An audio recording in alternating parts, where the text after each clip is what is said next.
ओम नमो भगवते वासुदेवाय। ओम नमो भगवते वासुदेवाय।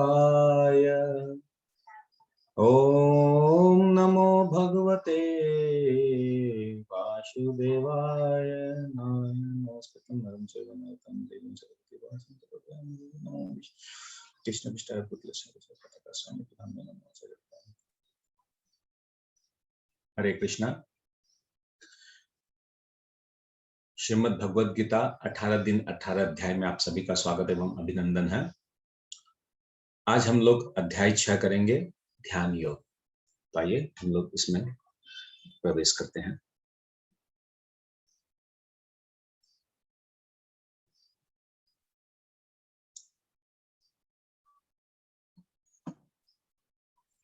अध्याय 6 ध्यान योग। नमो ओम विष्णुपादाय कृष्ण पृष्ठाय भूतले श्रीमते भक्ति वेदांत स्वामिनिति नामिने नमस्ते सरस्वती देवे गौरवाणी प्रचारिणे निर्विशेष शून्यवादी पाश्चात्य देशतारिणे। जय श्री कृष्ण चैतन्य प्रभु नित्यानंद श्री अद्वैत गदाधर शिवासादि श्री गौर भक्त वृंदा। हरे कृष्णा कृष्णा कृष्णा हरे हरे, हरे राम राम राम हरे हरे।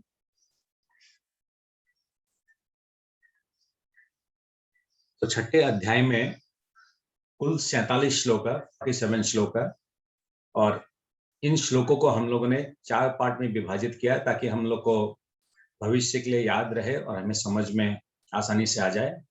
तो इसको हम लोग ने दिया है EASY, इजी। E फॉर है एनिमी और फ्रेंड, यानी पहला श्लोक से 9 नंबर श्लोक तक हम लोगों ने इसको नाम दिया है E। एनिमी और फ्रेंड यानी यहाँ पर मन की बात होती है कि मन जो है वो मनुष्य का शत्रु भी है और मन जो है मनुष्य का मित्र भी है। फिर ए यानी अष्टांग योग के लिए कहा गया है कि अष्टांग योग जो है इसकी क्या पद्धति होती है, किस प्रकार आसन लगाया जाता है, किस प्रकार बैठा जाता है, किस प्रकार जो है आहार और निद्रा के ऊपर में कंट्रोल करना पड़ता है। इस प्रकार पूर्ण रूप से किस अष्टांग योग की क्या विधि है इसको बताया जाएगा 10 नंबर श्लोक से 36 नंबर श्लोक तक। फिर एस, सक्सेस और फेलर ऑफ योगी। 37 नंबर श्लोक से 45 नंबर श्लोक में अभी हमें मालूम चलेगा कि कोई अगर योग अभ्यास करते हुए किसी कारणवश उसका अगर आधे में कहीं अगर उसकी छूट जाती है तो वैसे व्यक्ति का क्या होगा, क्या उसकी अल्टीमेटली उसका क्या होगा, वो लूजर होगा कि सक्सेसर, वो कुछ सक्सेस करेगा, वो चीज हम लोग को पता चलेगा। फिर लास्ट का है वाई यानी योगी, यानी भगवान श्री कृष्ण फिर बताएंगे अंत के श्लोकों में, अंत के 2 श्लोकों में कि किस प्रकार जो है सभी योग पद्धतियों में सबसे उत्तम योग पद्धति कौन सी है। तो इस चैप्टर में प्रवेश करने के पहले हम लोग कुछ विशेष बातों को हम लोग समझेंगे। सबसे पहले हम लोग समझते हैं ध्यान योग। योग शब्द का मतलब क्या होता है। आजकल हम लोग योग शब्द का मतलब क्या हो गया है, योग का मतलब हो गया कुछ एक्सरसाइज करना, कुछ वो पतंजलि योग करना इत्यादि करना, ताकि हम लोग का हेल्थ अच्छा रहे, हम लोग जो है स्मार्ट दिखें। फिर किसी को अगर मारना है, कुछ करना है, या कुछ जो शास्त्रों में जो बातें नहीं कही गई है उन बातों के प्रति अपना ध्यान आकर्षण करने के लिए, मतलब शरीर का आकर्षण करने के लिए हम लोग योग करते हैं, एक्सरसाइज करते हैं। मगर भगवान बताते हैं कि योग शब्द का मतलब हुआ कि किस प्रकार ये शरीर जो हमें मिला, इस शरीर का हम लोग इस्तेमाल करें, इस शरीर का इस्तेमाल करें ताकि इस शरीर के अंदर में जो आत्मा है वो आत्मा भगवान के साथ अपना संबंध जोड़ सके, वो आत्मा भगवान के साथ अपना संबंध को बना सके। उस पद्धति को योग बताया गया है। तो वो परम सत्य की जो प्रकाष्ठा है भगवान कृष्ण, उनके साथ अगर जब तक हम लोग स्थापित नहीं करेंगे तब तक वो पूर्ण योग नहीं है, वो पूर्ण योगा नहीं है। तो उस योग की कैसे हम लोग प्राप्त करेंगे, क्या उसकी सिस्टम है, वो सब कुछ अब भगवान आगे बताने वाले हैं। तो यहाँ पर आप लोग देख सकते हैं कि योग जैसे विभिन्न प्रकार के होते हैं, कर्म योग, ज्ञान योग, भक्ति योग, ध्यान योग। तो इस अध्याय का नाम है ध्यान योग। तो हम लोग देख सकते हैं सबसे ऊपर चित्र के अंदर में कुछ व्यक्ति लोग ध्यान कर रहे हैं। यानी ध्यान करना जो है, इस चित्रों के माध्यम से हम लोग देख सकते हैं कि ये ध्यान जो है थोड़ा कठिन मार्ग जैसा लग रहा है। खूब तपस्या करना पड़ता है, खूब एकांत स्थान में जाना पड़ता है। तो देखिए इन लोग का बैठने का जो स्टाइल जो है, बैठने का जो आसन जो धारण किया है, वो भी देखिए बहुत उच्चतम स्टाइल का है। तो यानी ये क्या है, अष्टांग बताएंगे हम लोग को यहाँ पर कि जो व्यक्ति इस प्रकार जो अष्टांग योग करता है, वो क्या करता है, परमात्मा को प्राप्ति करने की कोशिश करता है। जैसे हम लोग नीचे के बाएं वाले चित्र में देख सकते हैं, जो व्यक्ति इस टाइप से ध्यान करता है, ध्यान योग माध्यम से जो अपना भगवान को जो प्राप्त करना चाहता है, वो भगवान के परमात्मा शक्ति को वो समझता है और परमात्मा को वो प्राप्त करने की इच्छा करता है। और उसी तरह जो निर्विशेषवादी होते हैं, जो भगवान को ब्रह्म समझते हैं, वो ब्रह्म की उपासना करते हैं और वो जो है ब्रह्म ज्योति को प्राप्त करते हैं। परमात्मा की जो चिंतन करते हैं, जो अपने अंदर जो परमात्मा बैठे हुए हैं, उसका ध्यान योग के माध्यम से जो परमात्मा की जो चिंतन करते हैं, वो भगवान के वैकुंठ धाम को प्राप्त करते हैं। और जो पूर्ण रूप से भगवान श्री कृष्ण की ध्यान करते हैं, भगवान श्री कृष्ण का पूजन करते हैं, भगवान कृष्ण की शरणागति होते हैं, वो भगवान के नित्य धाम गोलोक को प्राप्त होते हैं। तो इस प्रकार हम देख सकते हैं कि भगवान की जो तीन शक्तियां हैं, ब्रह्म, परमात्मा और स्वयं भगवान, जो जिस प्रकार से भगवान की आराधना करेगा, भगवान उसको उस हिसाब से उसको गंतव्य स्थान देंगे। तो ये जो ध्यान योग जो है, ये ध्यान योग में हम लोग देख सकते हैं, इसमें नियम होते हैं, इसमें 8 प्रकार के नियम होते हैं, स्टेप्स होते हैं, सिस्टम होता है। इन नियमों को पालन करना पड़ता है। इन नियमों में धीरे धीरे खूब सिस्टमेटिक, खूब ध्यान पूर्वक, खूब एकाग्रता से, खूब मेहनत कर इसमें एक स्टेप को पार करना पड़ता है। तब जाकर वो योगी जो है, वो पूर्ण रूप से परमात्मा के साथ अपना संबंध बना सकता है, परमात्मा का दर्शन कर सकता है। तो इसमें कुल क्या नियम है? यम, नियम, आसन, प्राणायाम, प्रत्याहार, धारणा, ध्यान, समाधि। तो अंत है समाधि। तो यम, नियम, आसन जो है, ये एक टाइप ऑफ कर्म ही हो गए कि उनको कर्म करना पड़ रहा है अपने आप को शुरुआत के स्टेज में, एकदम इनिशियल स्टेज में अपने आप को तैयार करने के लिए। फिर जैसे जैसे उनका प्राणायाम, प्रत्याहार, धारणा जब चालू होता है, तो उन लोग बहुत ऊपर के स्टेज में चले जाते हैं। और फिर जब उन लोग कंप्लीटली ध्यान और समाधि में आ जाते हैं, तो उन लोग कर्म फल के प्रति उन लोग अनासक्त हो जाते हैं, कर्म बंधन से उन लोग मुक्त हो जाते हैं, पूर्ण रूप से आत्मा में स्थित हो जाते हैं और वो सभी जीवों में वो परमात्मा का दर्शन करते हैं और इस प्रकार वो समाधि में स्थित हो जाते हैं।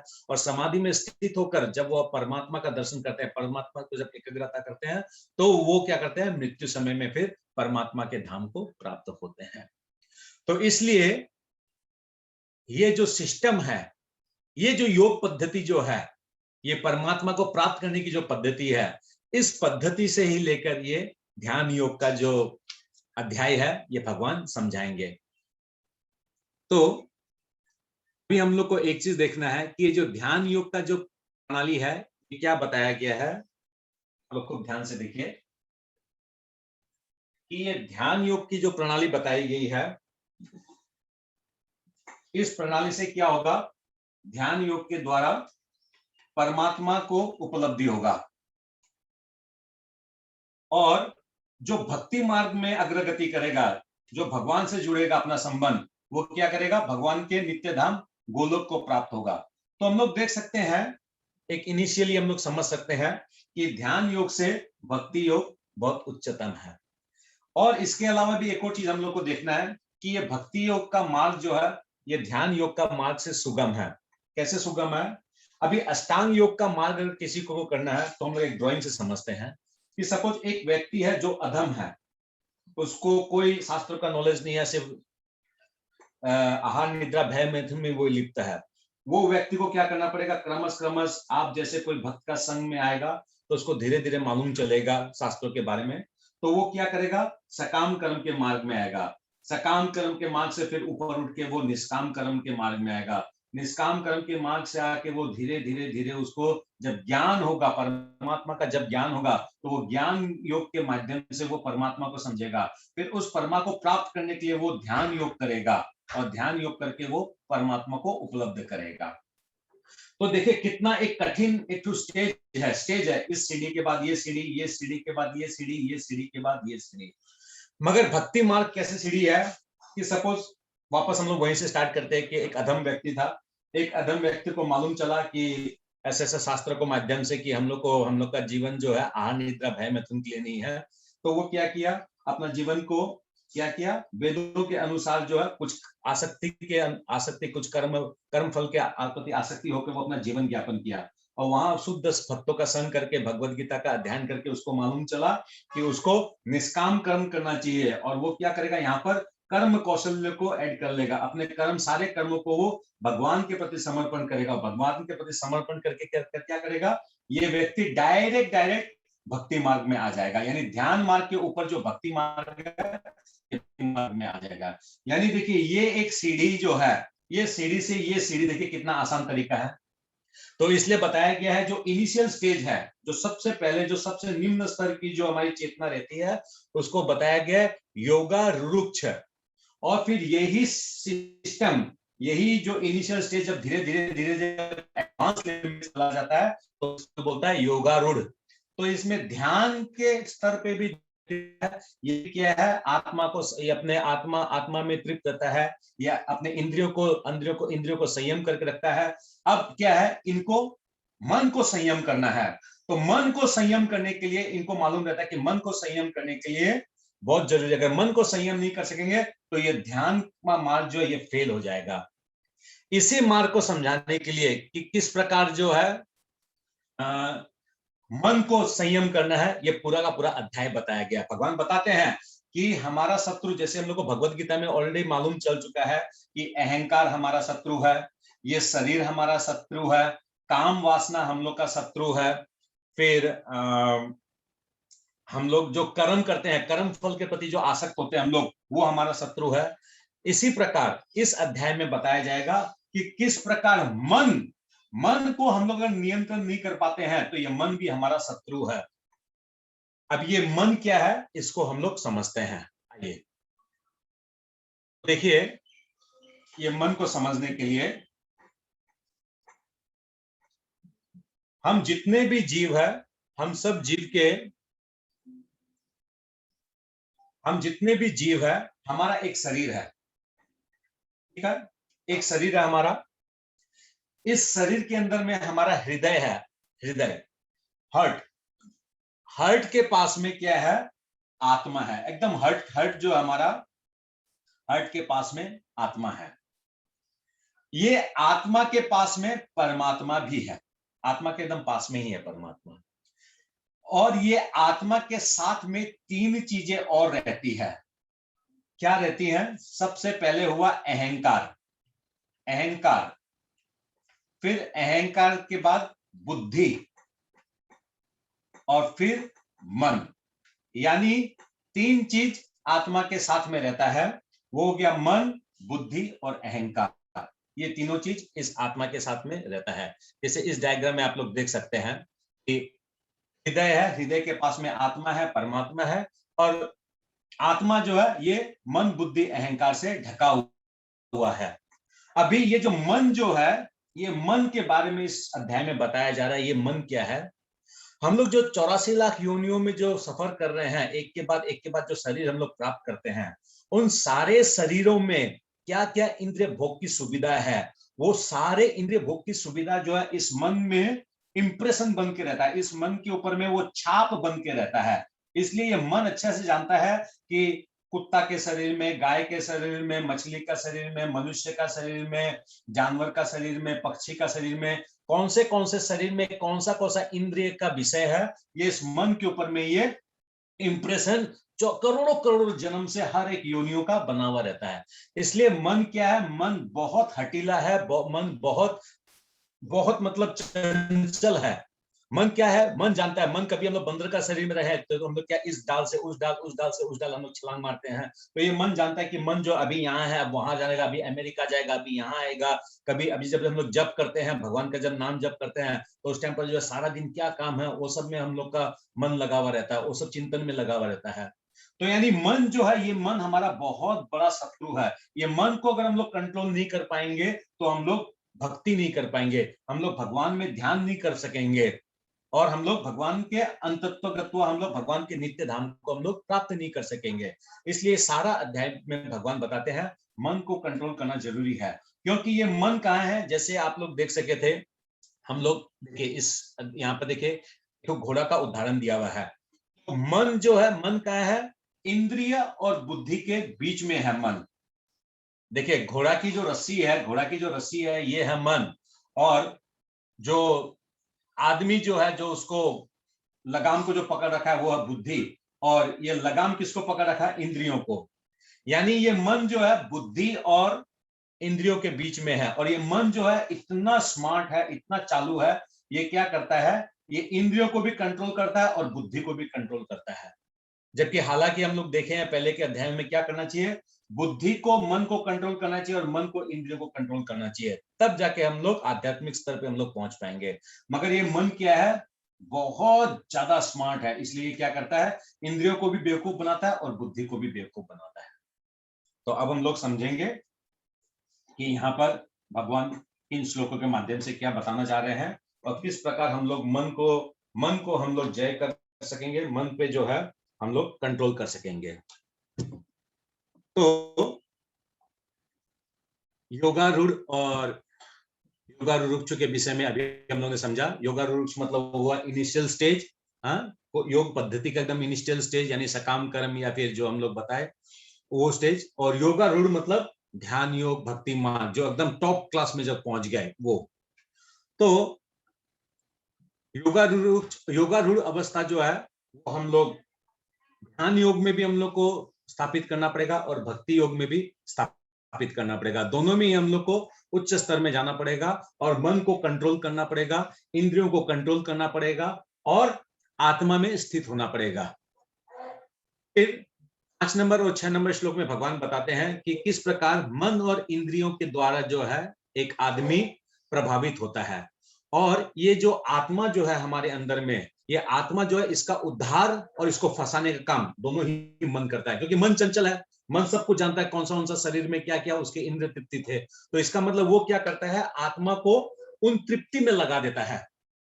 तो आत्मा को उस तृप्ति के में लगा देने से क्या होता है? आत्मा का जो मूल स्वरूप है, जो भगवान के साथ उसका संबंध है, उसके साथ क्या आता है? वो अपने संबंध को भूल जाता है, और आत्मा जो है जुग जुगांतर तक इन योनियों, 84 लाख योनियों के अंदर में ये फंसा हुआ रहता है।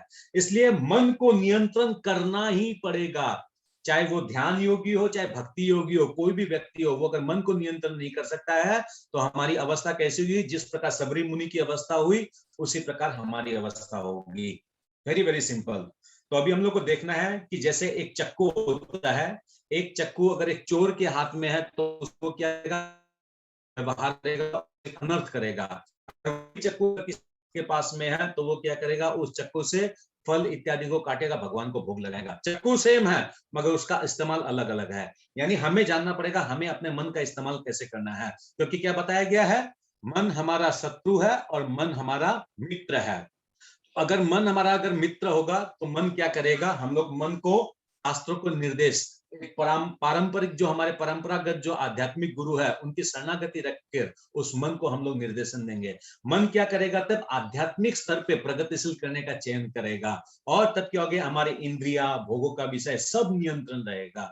तो इस प्रकार हमारा मन जो फिर हमें आध्यात्मिक उन्नति के लिए हम लोग को हेल्प करेगा। आज के दिन हमारा मन क्या करता है? अभी हमारा मन क्लास में लगा हुआ है, तो अभी हम लोग का मन लग रहा है, अभी सुबह का वक्त है कि वो काम करने वाली दैया आई कि नहीं आई, बच्चे लोग उठे कि नहीं उठे, वो कपड़ा धोया कि नहीं धोया, पानी आया कि नहीं आया, टैंकी में पानी है कि नहीं है, आज ऑफिस जाना है, ये करना है। यानी मन जो है, आप लोग बैठे हुए क्लास में मगर मन यहाँ सब दौड़ रहा है। क्यों? मन हम लोग कंट्रोल नहीं है, मन हमारा मित्र नहीं बना अभी तक। मन अभय अभी हमारा शत्रु बन रखा है। वो क्या है? काम, क्रोध, लोभ इत्यादि कार्यों में वो लगा हुआ है। हाँ, वो हमें उत्तेजित करता है, चिंतित करता है, हमें क्रोधित करता है, हमें गुमराह कर रहा है। वो क्या कर रहा है? हमारे इंद्रियों का स्वामी बन गया है। इंद्रियों के स्वामी भगवान है, मगर हमारा मन जो वो इंद्रियों के स्वामी बन गया है, वो क्या करता है? वो इंद्रियों को व्याकुल कर देता है। वो इंद्रियों को जो है अपने साथ अपना पार्टनर बना लेता है और इंद्रियों को गुमराह करके इन भौतिक जगतों के जो सुख और आराम की जो वस्तुएं हैं उनमें उनको लिप्त कर लेता है। तो अभी हम लोग को देखना है कि जो व्यक्ति योगारूढ़ है, यानी जो ध्यान स्तर पे जो पहुंचा हुआ है, उस आदमी का मन कैसा होता है, वो कैसे, किस प्रकार वो मन को जीतता है, पहले तो ये जानना पड़ेगा। क्योंकि अभी हम लोग को अगर भक्ति मार्ग में जाना है या ज्ञान योग में जाना है, जिसको भी ध्यान योग में जिसमें भी जाना है, तो उसको सबसे पहले तो हम लोग को ये जानना पड़ेगा, नहीं, मन को कंट्रोल करना पड़ेगा। कि अभी मालूम चल गया कि मन हमारा शत्रु है, तो मन को जीतने के लिए उस आदमी की प्रोसेस किया है, ये तो भगवान बाद में बताएंगे, इनके बाद वाले श्लोकों में बताएंगे कि मन को कंट्रोल करने की विधि क्या है। मगर उसके पहले भी बता रहे हैं भगवान की मन को जो जीत लिया है उसका सिम्टम क्या है, कैसे हम लोग जानेंगे कि वो आदमी मन को जीत लिया है। तो बोलते हैं 7 नंबर श्लोक में कि जिस व्यक्ति ने प्रसन्नस्य, जो प्रसन्न है, जो परमात्मा के साथ अपना संबंध बना लिया है, वो जो प्रशांत है, जिसका कोई कामना वासना नहीं है, जिसकी इंद्रियां तृप्त है, जिसका सभी प्रकार से वो एकदम शांत है, शांत स्वभाव हो रखा है, वो परमात्मा के साथ संबंध बनाने का वो कोशिश कर रहा है। जो क्या है? द्वेषों से, जो द्वेषों से, राग, द्वेष, सुख, दुख, हानि, लाभ, गरम, सर्दी इत्यादि द्वंद्वों से जो है वो अपने आप को विचलित नहीं होता है। और सबसे बड़ा बात, मान अपमान, हम लोग का सबसे बड़ा प्रॉब्लम क्या था? ईगो, मान अपमान। तो वो मान अपमान से वो सब में वो स्थिर रहता है। वो क्या करता है? उसके सिम्टम कैसे होते हैं? वो सारे इंद्रियों को विजय करना और और विशेष रूप से इंद्रियों को विजय करना, दोनों में अंतर है।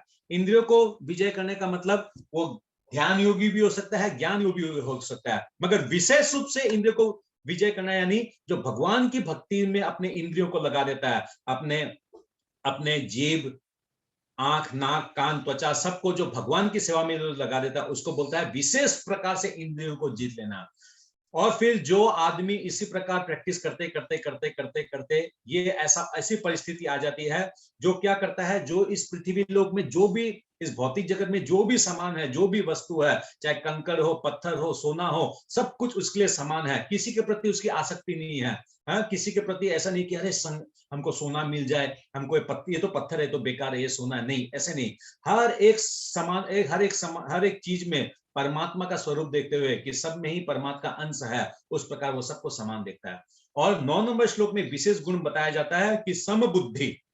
जिस प्रकार आप लोग देख सकते हैं कि हम लोग को 5वें अध्याय के 18 नंबर श्लोक में बताया गया था कि समदर्शिना मतलब था वहां पर कि जो पंडित को, चांडाल को, कुत्ता को, हाथी को, सबको समान देखता है, वो हो गया समदर्शी। और यहाँ पर बताया गया समबुद्धि। समबुद्धि मतलब जो अपने मित्र को, शत्रु को, मध्यस्थ को, ईर्ष्यालु व्यक्ति को, संबंधी को, साधु व्यक्ति को, पापी व्यक्ति को, जो भी व्यक्ति जिससे भी जीवन में हमारा आदान प्रदान होता है, जिसके साथ भी हम लोग का संपर्क होता है, उन सबको वो समान देखता है। वो मेरा मित्र है तो भी वो भगवान का अंश है, वो भगवान की सेवा में है, वो भगवान का ही अंश है, तो इसलिए वो मेरे लिए, उसमें परमात्मा है, मेरे को एक जैसा देखना है। वो मेरा शत्रु है, नो प्रॉब्लम, उसमें भी परमात्मा है, उसको भी मेरे को वैसे ही देखना है।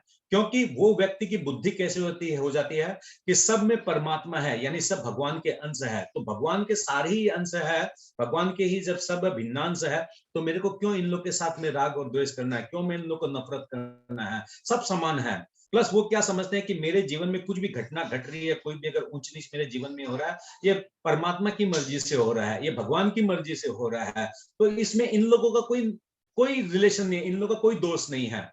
तो इस प्रकार क्या होता है? वो समबुद्धि होता है। हम लोग जैसे यहाँ पर समबुद्धि और समदृष्टि दोनों का ही हम लोग यहाँ पर उदाहरण लिए हैं। फिर भगवान 10वें नंबर श्लोक से 36 नंबर श्लोक में बताते हैं ये अष्टांग योग की विधि क्या है। ये अष्टांग योग की विधि क्या है तो बताते हैं, ये अष्टांग योग की विधि इस प्रकार है, हमारे शरीर में में जितनी भी हवाएं, वायु इत्यादि जो भी है, इन सबको ये अष्टांग योगी जो है, ये विभिन्न चक्रों के अनुसार मूला चक्रधर से वो शुरू करते करते वो सहस्त्र चक्र तक वो पहुंच रहा है, जहां पर वो क्या करता है, एक समय आता है सारे उसके जितनी भी चिंतन है, उसका जो भी है, वो सारा एकदम माथे के स्तर तक वो ले आता है। शरीर के माध्यम से वो काम करना बंद कर देता है, वो आत्मा में तृप्त रहता है, कोई बाहरी कार्य नहीं करता है।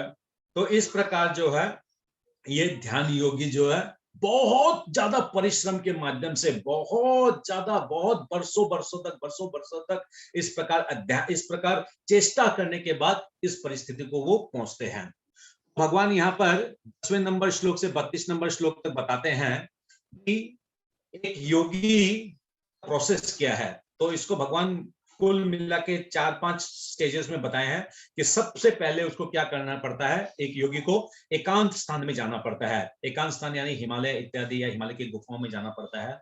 वहां पर उसको क्या करना पड़ता है, एक तो आसन बनाना पड़ता है, जो ज्यादा ऊंचा भी नहीं हो ज्यादा नीचा भी नहीं हो। उस आसन पे उसको क्या करना है, मृगछाला बिछाना पड़ता है। मृगछाला के ऊपर में फिर एक तो कोमल आसन बिठाना पड़ता है। फिर वहां पर वो एक बिंदु एक स्तर करके वो प्रैक्टिस करना चालू करता है। नाक के अग्र भाग पे वो ध्यान करता है, सिर्फ ध्यान करता है, सिर्फ ध्यान परमात्मा का ध्यान करता है। परमात्मा के दर्शन नहीं, वो परमात्मा का कोशिश कर रहा है।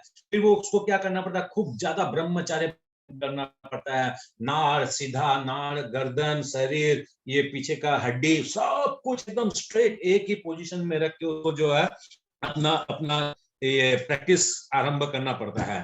फिर उसको क्या करना पड़ता है कि वो आदमी को जो है इस टाइप से अपना प्रैक्टिस करना पड़ता है कि वो ना तो ज्यादा अधिक खाए, ना वो कम खाए, है ना वो अधिक सोए, ना वो कम सोए, और हर एक चीज वो समय के साथ करे।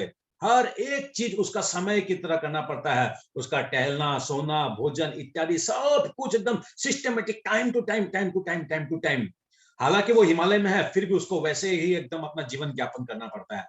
इस प्रकार इन स्टेजों को जब वो पार करता है तो धीरे धीरे धीरे धीरे उसकी क्या होता है, बहुत चेष्टा करना पड़ता है, बहुत मेहनत करना पड़ता है, तब जाके उसका क्या होता है, धीरे धीरे उसको उपलब्धि होता है। वो क्या करता है, जिस प्रकार एक अंधेरे रूम के अंदर दीपक की लौ सीधी रहती है, उसी प्रकार वो भी अपने मन को स्थिर करने में वो थोड़ा सा सक्षम होता है।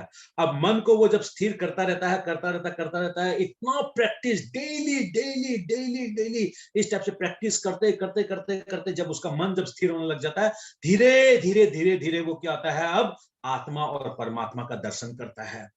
अब जब वो आत्मा और परमात्मा का दर्शन करता है तो वो परमात्मा का दर्शन करके वो ब्रह्मानंद में वो प्राप्त होता है। इस प्रकार जब वो ब्रह्मानंद को प्राप्त करता है, इस स्टेज को जब वो पार करता है, तब वो क्या करता है, वो व्यक्ति अब संकल्प से, दृढ़ संकल्प से, उत्साह से, निश्चय से, धैर्य से वो अब स्थित हो जाता है। वो अब किसमें स्थित हो जाता है, वो अब जो है अब वो अपने परम परम स्थान को वो अब अपने आप को वो स्थित करता है। और फिर वो क्या है, वहां पर अपने मन और बुद्धि को स्थित करता है, परमात्मा का दर्शन करता है। और इसी में क्या उसको शांति और सुख मिलता है परमात्मा का दर्शन करने में।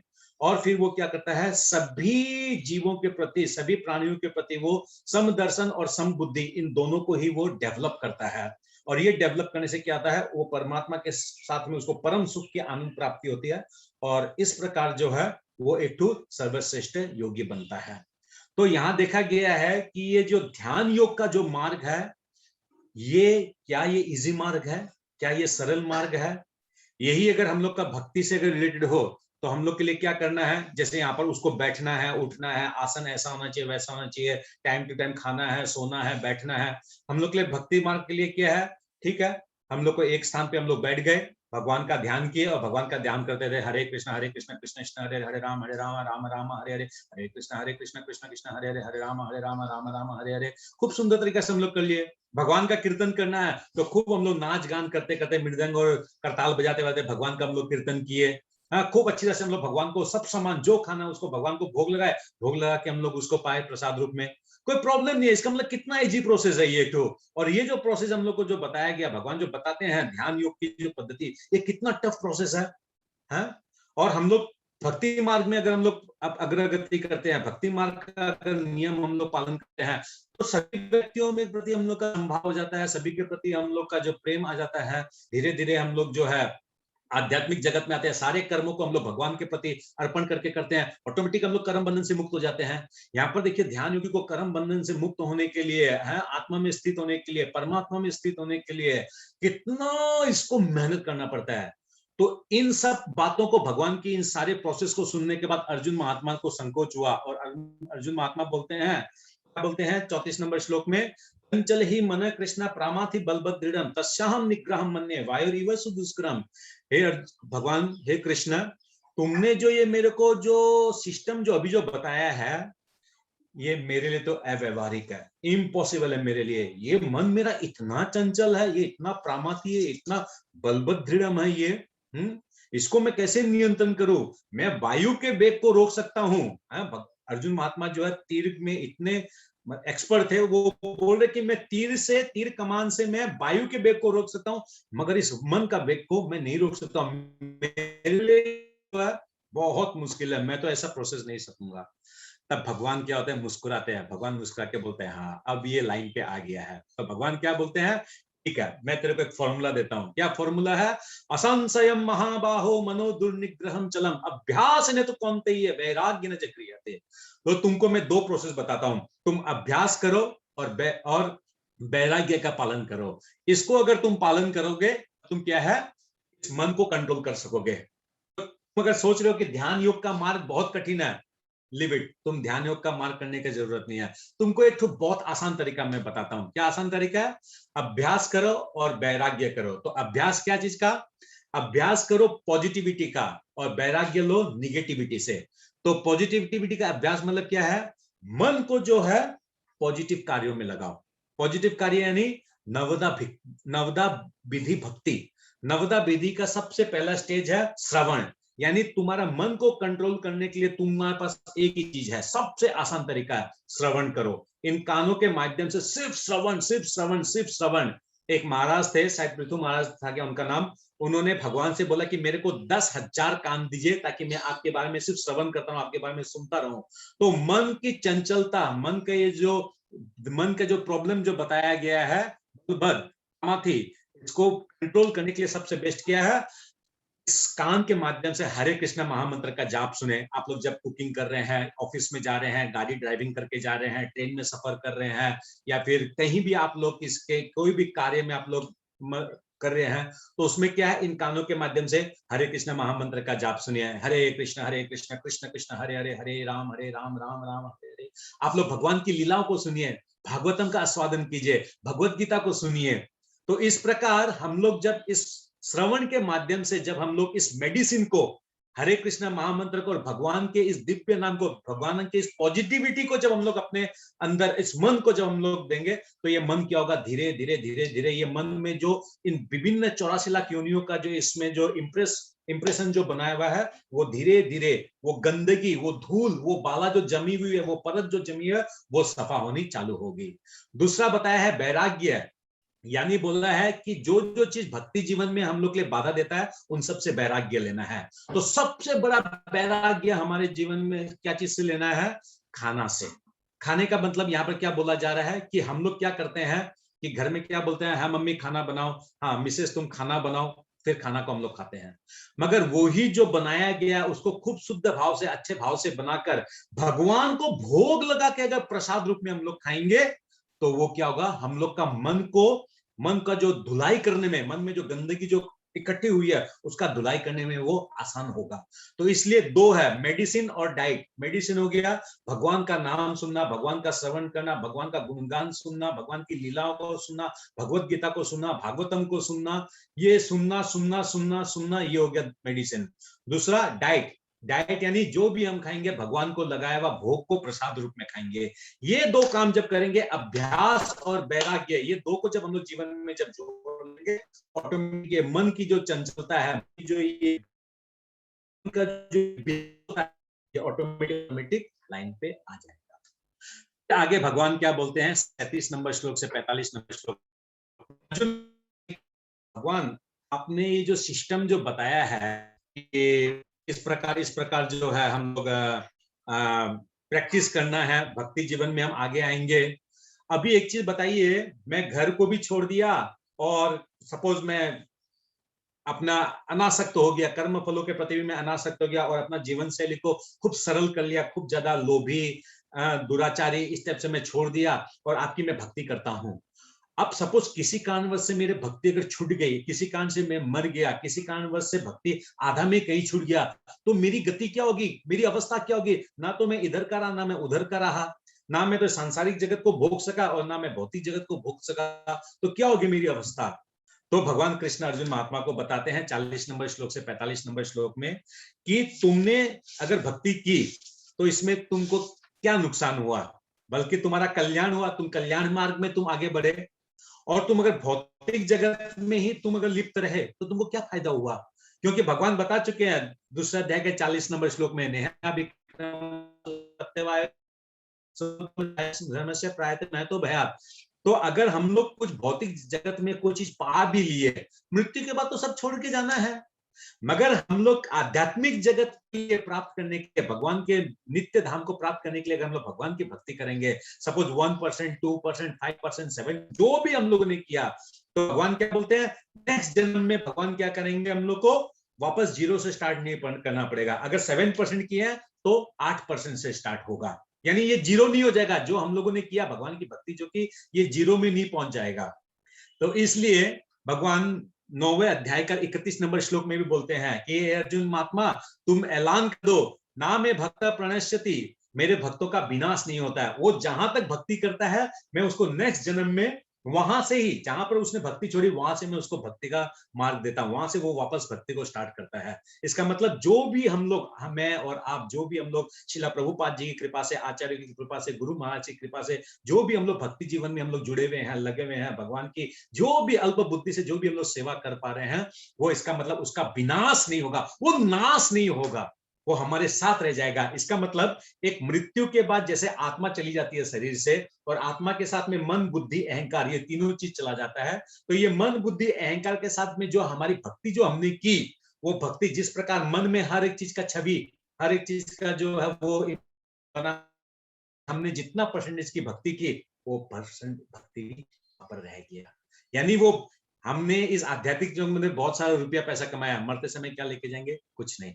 मगर यही अगर हम लोग भौतिक जगत को प्राप्ति करने के लिए जो अभ्यास करेंगे, ये हमारे साथ रह जाएगा। तो इसलिए भगवान 31 नंबर और 42 नंबर श्लोक में बताते हैं कि सपोज कोई एक व्यक्ति है जो 2, 4, 5, 7% ही भक्ति किया और किसी कारण उसका कल्याण मार्ग में वो चला और किसी कारण उसकी वो मृत्यु हो जाती है या वो भक्ति छूट जाती है उससे, तो भगवान बोलते हैं कोई समस्या का बात नहीं है, तुमको चिंता करने की बात नहीं है। तुमको नेक्स्ट जन्म जब तुम्हारा होगा, कम से कम हम तुमको स्वर्ग लोग तो तुमको दे देगा, तुम चिंता मत करो। और इसके अलावा भी मैं तुमको क्या दूंगा, ऐसे धनवान व्यक्ति के घर में तुमको जन्म दे दूंगा, जहां पर ये कोई ब्राह्मण के घर में जन्म दे दूंगा, जहां पर तुम जन्म लेते ही तुमको भगवान का नाम सुनने को मिलेगा और तुम वहां से वापस भक्ति स्टार्ट कर सकोगे, ताकि तुमको कोई बाधा ही नहीं आए। और सपोज तुमने अगर बहुत हाई लेवल तक अध्ययन किया, हाई लेवल तक तुमने कल्याण मार्ग में अग्रगति की है, तुमने भक्ति की है, सपोज तुम 35%, 40% तक तुम भक्ति किए और किसी कारण बस तुम्हारी मृत्यु हो गई या कुछ भी हो गया, तब क्या होगा? तो भगवान बोलते हैं चिंता ही मत करो, तुमको जन्म में मनुष्य होगा और तो पूर्ण, जहां पर सिर्फ भगवान का ही गुणगान होता है, जो वैष्णव परिवार है, उस वैष्णव परिवार में तुमको जन्म दे दूंगा। वहां से तुम वापस भक्ति स्टार्ट करना और भक्ति पूर्ण करने के बाद अंत समय में, अंत गत्वा में तुम मेरी स्मृति में तुम शरीर को त्याग करना और मैं तुमको अपने नित्य धाम लेके चला जाऊंगा। तो यानी भगवान यहाँ पर जो हम लोग को गारंटी दे रहे हैं कि हम लोग को चिंता करने की जरूरत नहीं है, जो भी जितना भी, मगर हम लोग को श्रद्धा पूर्वक, श्रद्धा पूर्वक भक्ति करना पड़ेगा। क्लास अगर है तो क्लास को अटेंड करना पड़ेगा, भगवत गीता क्लास है या जो भी हम लोग को अटेंड करना पड़ेगा, सुनना पड़ेगा, भगवान के लिए एकादशी करना पड़ेगा, महामंत्र का जाप करना पड़ेगा। जो करेंगे प्योरिटी से करेंगे। फिर आगे भगवान बताते हैं कि जब इस प्रकार तुम मैं घर में जब जन्म दूंगा तो तुमको चिंता करने की जरूरत नहीं है। ऑटोमेटिक तुमने जो पिछले जो करके आए हो पिछले जन्म से, वो भक्ति का जो है तुम्हारे थोड़ा थोड़ा स्मरण में रहेगा। तुमको आध्यात्मिक जगत में आगे जाने के लिए बहुत सरल और आसान मार्ग मैं तुम्हारे लिए बना दूंगा। तुम्हारे जीवन में कोई बाधा भी आएगी, उससे भी मैं पार कर दूंगा। तुम आराम से भक्ति कर सकोगे और मेरे अंतर्गत मेरे धाम को आ सकोगे। तो इसलिए हम लोग को, हम सभी को जो है भगवान की इन बातों को पूर्ण रूप से विश्वास करते हुए हम लोग को भक्ति जीवन का मार्ग को हम लोग को अपनाना चाहिए। आखिर के 2 श्लोक में 46 नंबर और 47 श्लोक में बताते हैं भगवान। 46 नंबर श्लोक में भगवान क्या बताते हैं, आप लोग ध्यान से सुनिए और समझिए। भगवान क्या बोल रहे हैं सबसे पहले 46 नंबर श्लोक में कि हे अर्जुन, तुम जो ध्यान योग का जो मार्ग है, ये ध्यान योग का मार्ग जो है ये बहुत ऊंचा है, बहुत अच्छा मार्ग है। ये किससे ऊंचा है? ये ध्यान योग का मार्ग जो है ये ज्ञान योग का मार्ग से ऊंचा है, और ज्ञान योग का मार्ग जो ये कर्म योग का मार्ग से ऊंचा है। यानी ये एक टाइप ऑफ सीढ़ी बता रहे हैं भगवान कि कर्म से ऊंचा ज्ञान है, ज्ञान से ऊंचा ध्यान है। क्योंकि कर्म योग जो करता है, जो सकाम कर्म के मार्ग में रहता है, जो इस कामना वासना से शरीर के स्तर पे जो रहता है, उसको ज्यादा से अधिक क्या मिलता है? उसको स्वर्ग लोक मिलता है। जो ज्ञान के माध्यम से जो भगवान के, ये भी ज्ञान जो है यानी जो ब्रह्म ज्योति जो है, ये ब्रह्म ज्योति भगवान की शक्ति ही है, ये भगवान से ही आया है। ये ध्यान योगी वाला जो परमात्मा को प्राप्त करना चाहता है, चतुर्भुजी परमात्मा, शंख चक्र गदा पद्मधारी परमात्मा जो हमारे हृदय में है, वो परमात्मा भी कोई और नहीं, ये भी भगवान का ही अंश है। तो कर्म कांडी जो व्यक्ति है वो कहां पहुंचा है? ये स्वर्ग लोक में पहुंच रहा है। जो ज्ञान मार्ग में है, जो ज्ञान योगी है, वो क्या कहां पहुंच रहा है? वो पहुंच रहा है ब्रह्म ज्योति में। और जो ध्यान मार्ग जो है वो परमात्मा के धाम को पहुंच रहा है। यानी इससे बेहतर ये है, इससे बेहतर ये है, ये बताया जा रहा है 46 नंबर श्लोक में। मगर 47 नंबर श्लोक में क्या बताया जा रहा है? अब ये खूब ध्यान से सुनिए। 47 नंबर श्लोक में बताया जा रहा है, भगवान बोलते हैं मद गंते नाना आत्मना सद्दावान भजन्ते यो माम समय युक्त तुमो मता है। तो भगवान 47 नंबर श्लोक में बोलते हैं कि मेरा मत सुनो। भगवान बताते हैं मेरा मत, मतलब भगवान का मत है, भगवान अपना मत बोल रहे हैं। भगवान जब भी बोलते हैं मेरा मत सुनो, यानी भगवान अपना मत को थोप नहीं रहे हम लोग के ऊपर कि मैंने बोल दिया तुम लोग मानो। भगवान बोल रहे मैंने तुमको अल्प स्वाधीनता दिया है, तुम अपने अल्प स्वाधीनता से तुम सोचो, मैं जो तुमको बोल रहा हूं वो तुम करना चाहते हो या अपने मनमानी ढंग से अपने जीवन को ज्ञापन करना चाहते हो, ये तुम सोचो। तो इसलिए भगवान क्या बोलते हैं इस आखिरी के श्लोक में कि और समस्त योगियों में से जो योगी अत्यंत श्रद्धापूर्वक मेरे परायण है, अपने अंतकरण में मेरे विषय में सोचता है और मेरे दिव्य प्रेमा भक्ति करता है, वो योगी मुझ में परम अंतरंग रूप से युक्त रहता है और सबों से सर्वोच्च है, यही मेरा मत है। तो किसके लिए बोला जा रहा है यहाँ पर? ना तो कर्मकांडी के लिए बोला जा रहा है, ना ज्ञान योगी के लिए बोला जा रहा है, ना ध्यान योगी के लिए बोला जा रहा है। क्या बोल रहा है?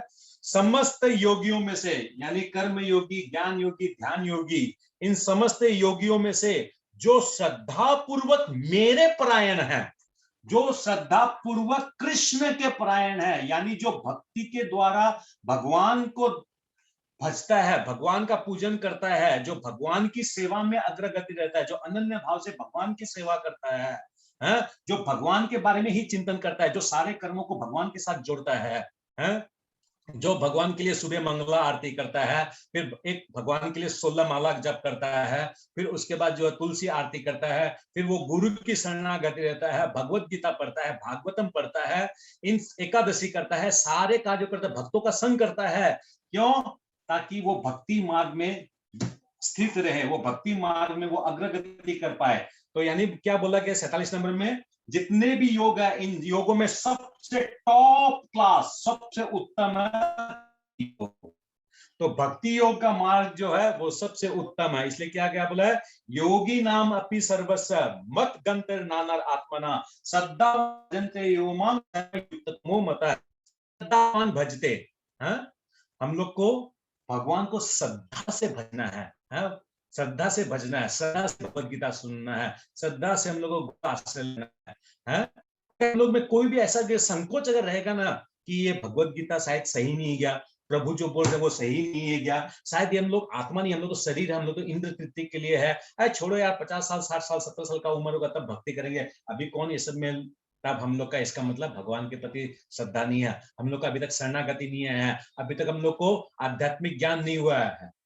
तो इसलिए हम लोग को भगवान ने जो भगवत गीता के माध्यम से जो हम लोग को रूल्स बना के दिए है, जैसे हम लोग को मालूम चल गया है अहंकार हमारा शत्रु है, काम हमारा शत्रु है, कर्म का बंधन हमारा शत्रु है, फिर जैसे मन हमारा शत्रु है।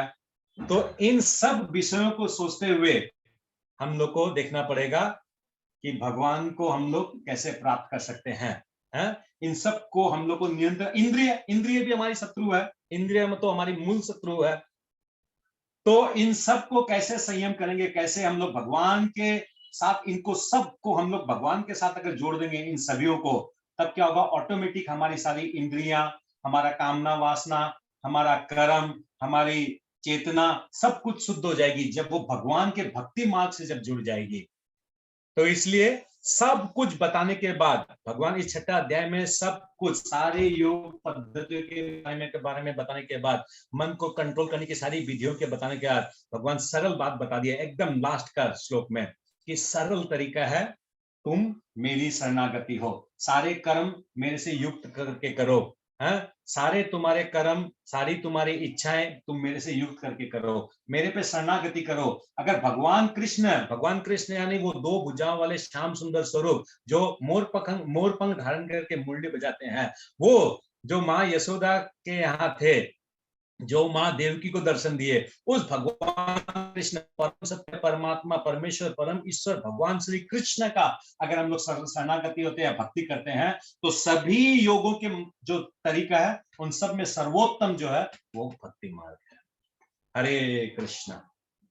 तो मैं आशा करता हूं कि हम लोगों ने जो डिस्कशन किया वो आप लोगों को समझ में आया होगा। तो इसी के साथ जो हम लोग ये